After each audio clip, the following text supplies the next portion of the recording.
Hello everyone बिया के finally Tumpa दीदीर बिया आহি পালেহিয়ে এণ্ড এয়া মই 7 তাৰিখে ওলালো জিঞ্জিয়ালে বুলি ইমান জলদি আহা কাৰণটো হ'ল 8 ফেব্ৰুৱাৰীত আছিল বৰ বাৰ্থডে গতিকে অকণমানটো সেলিব্ৰেশন কৰিব লাগিব ন সেই কাৰণে মই অকণমান জলদি আহিলো আৰু এয়া ৰাতিকে সবেই মিলি বক অকণমান সৰুকে আৰু সাৰপ্ৰাইজ এটা দিলে যেহেতু বিয়া ঘৰো হয় বহুত কামো থাকে সেই কাৰণে ইমান তেনেকা একো ডাঙৰকে সেলিব্ৰেট কৰিব নোৱাৰিলে সো সৰুকে কেক চেক কাটিলে এণ্ড এয়া পিছদিনা টুম্পা দিদিয়ে নিজৰ চুন্নিৰ প্ৰিপাৰেচন কৰি আছিল আৰু তাৰ পিছত মোৰ একো ভ্লগ কৰা নহল এটো হৈ গল 11 তাৰিখৰ ক্লিপ আজি মানে একচুয়ালি টুম্পা দিদিক অন্নপ্ৰাশন দিব যেহেতু সৰু থাকোতে টুম্পা দিদিৰ অন্নপ্ৰাশন হোৱা নাছিলে সো তাৰে এয়া সবে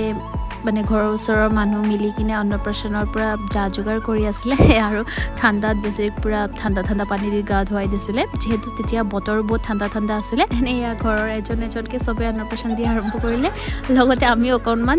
জমনি গিফ্টছ দিলো বাৰু আজিলে টাটা।